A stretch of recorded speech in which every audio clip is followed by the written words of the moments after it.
I'm always a party person. நான் இது வேணும் அப்படின்னு இது வரைக்கும் யாருக்கிட்ட கேட்டதில்லை. எனக்கு இது கொடுத்தாதான் வேலை செய்வேன் நான் இது வரைக்கும் யாருக்கிட்ட சொன்னதில்லை. என்ன கட்சி கொடுக்குதோ அதுல வந்து எவ்வளவு தூரம் பெஸ்டா பண்ணணும்னு தான் நான் யோசிப்பேன். பட் ஆகஸ்ட்ல என்ன வந்து they made me as a vice president. So அப்போ வந்து எனக்கு வந்து ஒரே ஒரு டிஸ்ட்ரிக்ட் இன்சார்ஜ் கொடுக்குறாங்க, திருப்பூர்.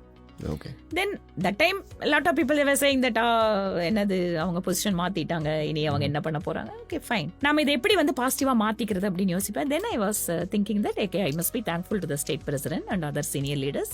என்னோட கான்ஸ்டுவன்சியை வந்து எனக்கு நிறைய ஒர்க் பண்றதுக்கு இப்போ வந்து my work burden has been reduced in that way. I took it in that வே.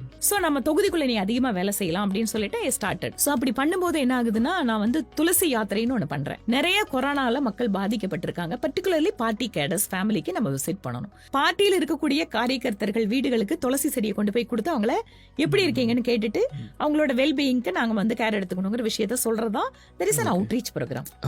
இந்த துளசி யாத்திரை பண்ணும்போது என்ன ஆகுது, நிறைய கொரோனா அஃபெக்டட் ஃபேமிலிஸ் எல்லாம் நான் விசிட் பண்ணி எனக்கு கொரோனா வந்துடுச்சு. So I got admitted in the hospital. So after a week time I been discharged.